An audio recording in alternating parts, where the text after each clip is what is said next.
그래서 20대에 첫 투자를 빌라로 하면 절대 안 되는 이유에 대해서 제가 설명을 드리겠습니다. 네. 이게 가장 큽니다. 기회비용을 내는다. 기회비용. 네. 내가 20대 때 첫 투자를 빌라를 선택함으로써 내가 잃는 게 너무나 크다는 겁니다. 너무나 크다.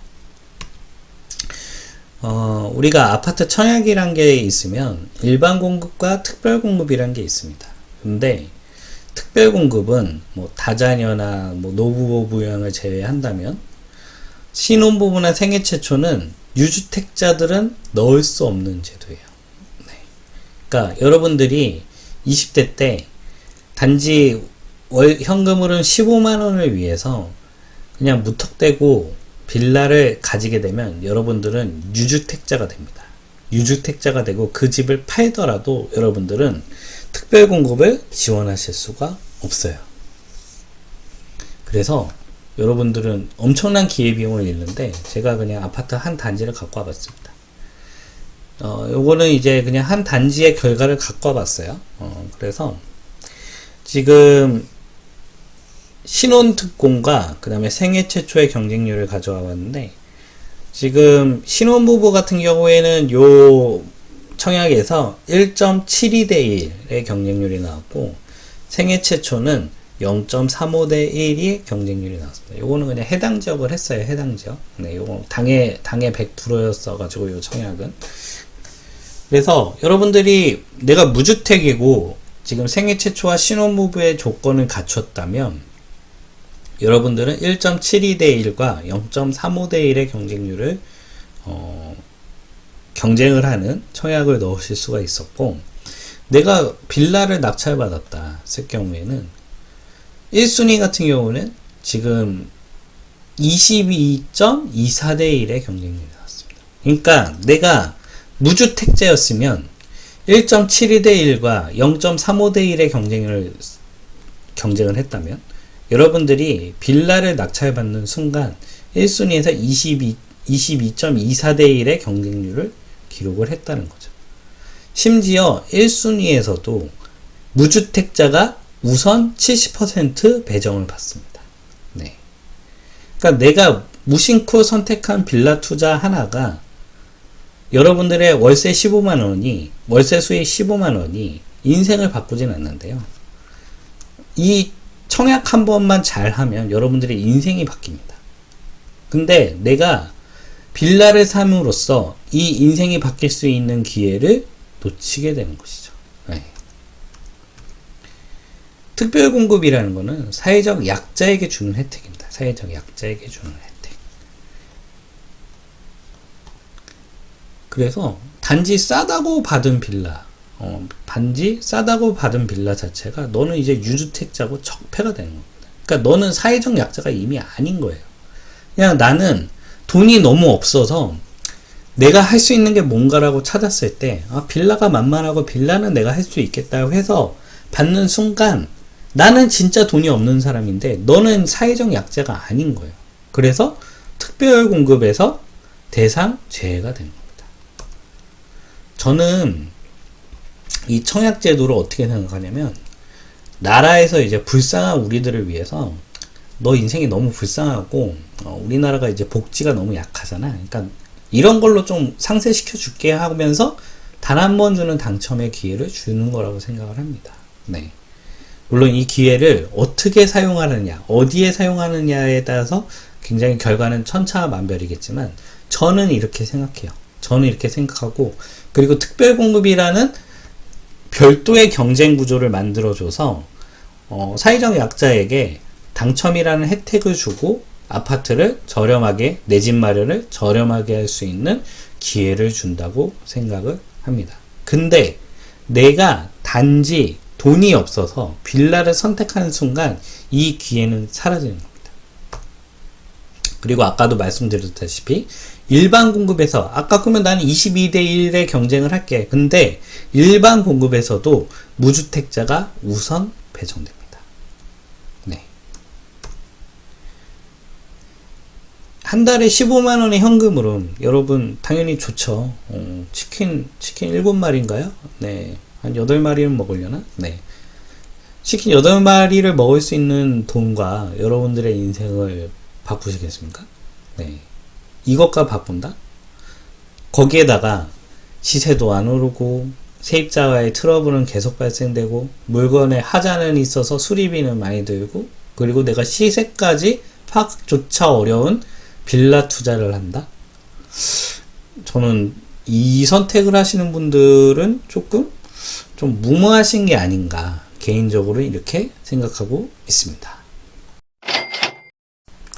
그래서 그 뭐 어떡하라는 거냐, 어떡하라는 거야. 그래서 제가 이제 아까 말씀드렸다시피 저는 이제 망하는 이유에 대해서만 설명하는 건 저는 별로 안 좋아해요. 그래서 그러면 이제 어떻게 해야 되는 거냐? 네 이야기가 뭔지 알겠어.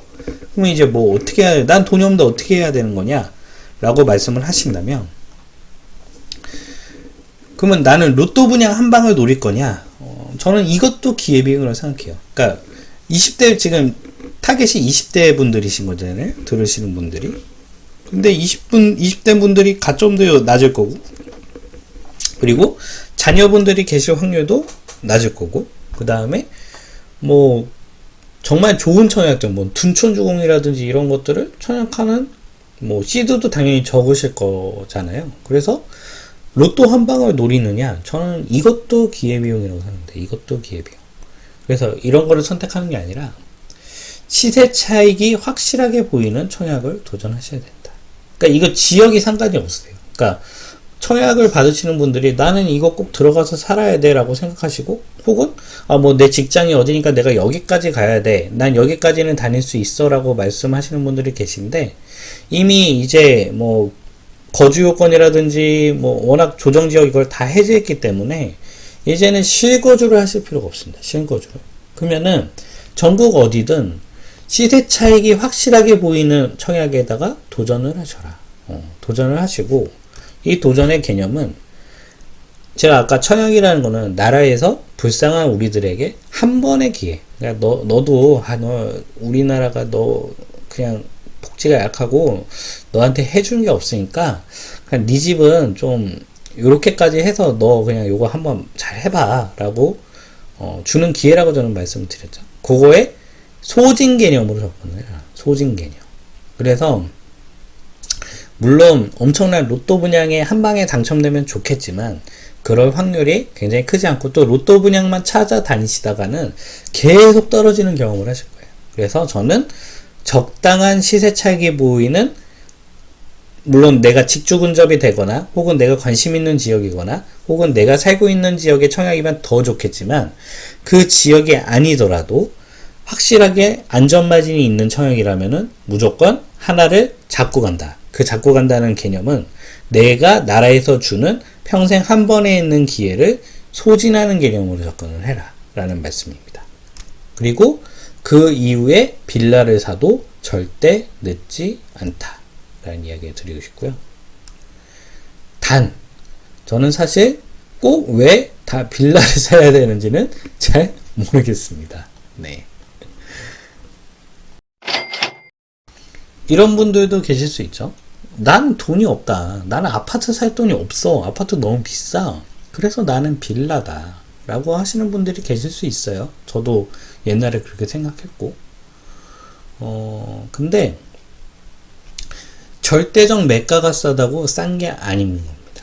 이게 무슨 말이냐면, 빌라가 8천만 원이고 아파트가 3억이라고 할게요. 근데 빌라가 8천만 원이라고 싼 게 절대 아니다.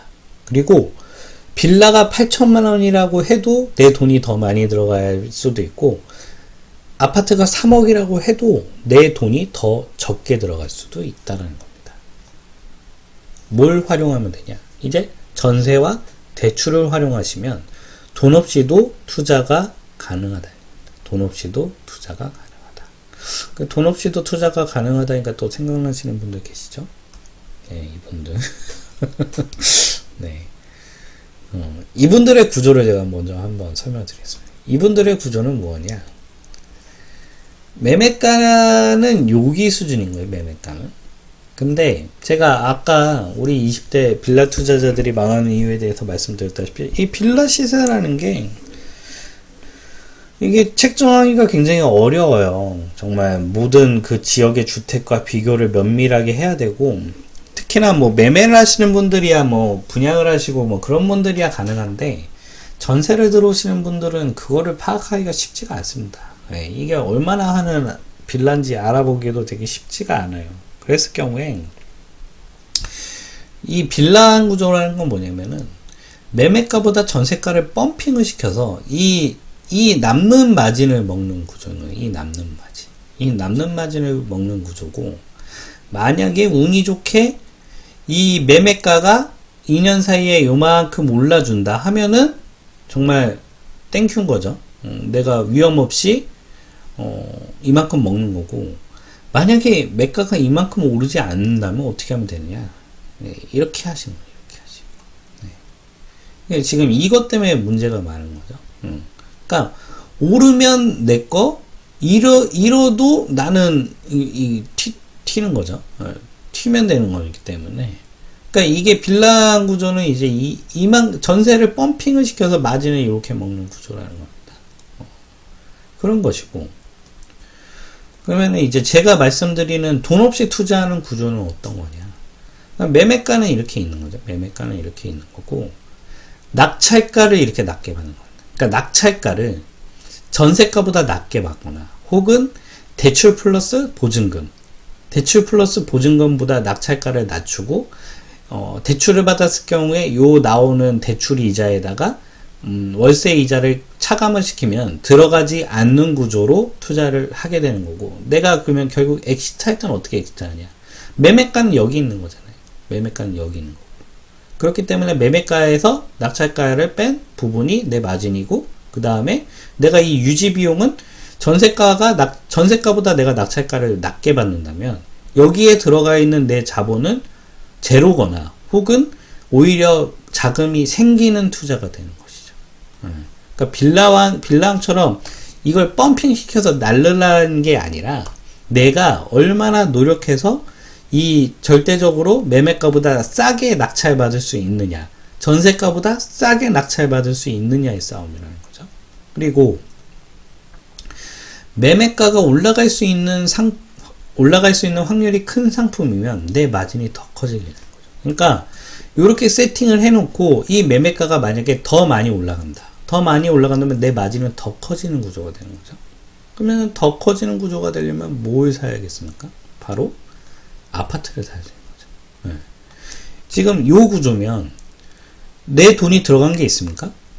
결국 전세가로 제가 1차로 납부한 낙찰가를 다 뽑아내는 거잖아요. 그러면 내 돈이 들어가지 않는 구조가 되는 거고, 오히려 내 돈이 뽑혀 나오는 구조가 되는 거고, 그러면은 이 절대적인 매가가 과연 의미가 있는 가격이냐 이런 거죠. 결국에는 내가 투자하는 상품의 전세나 혹은 월세의 가치가 내가 얼마나 싸게 받을 수 있느냐에 따라서 절대로 이게 8천만 원짜리든 3억짜리든 중요한 게 하나도 아니라는 거죠. 내가 전세가보다 싸게 받을 수만 있다면 3억짜리든 10억짜리든 100억짜리든 오히려 그게 더 저렴하고 나한테 마진이 더 크게 남는다는 거. 그리고 매매가가 올라갈 수 있는 확률이 큰 상품이면 내 마진이 더 커지기 때문에 여러분들 빌라 투자를 하셔야겠습니까? 이래서 저는 빌라 투자를 하면 안 된다고 생각하는 거죠. 네.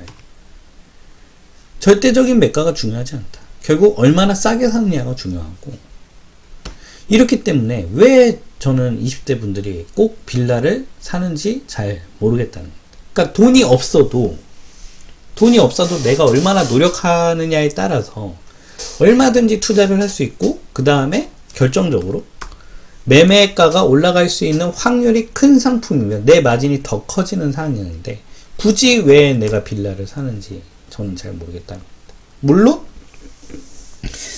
재건축 빌라라면 엄청난 마진을 거둘 수 있게, 더 큰 아파트 투자보다 훨씬 더 많은 수익을 거둘 수 있겠죠. 근데 20대 분들이 그 재개발 빌라를 프리미엄을 엄청나게 주고 사실 수 있을까요? 저는 그런 확률은 굉장히 적다고 생각합니다.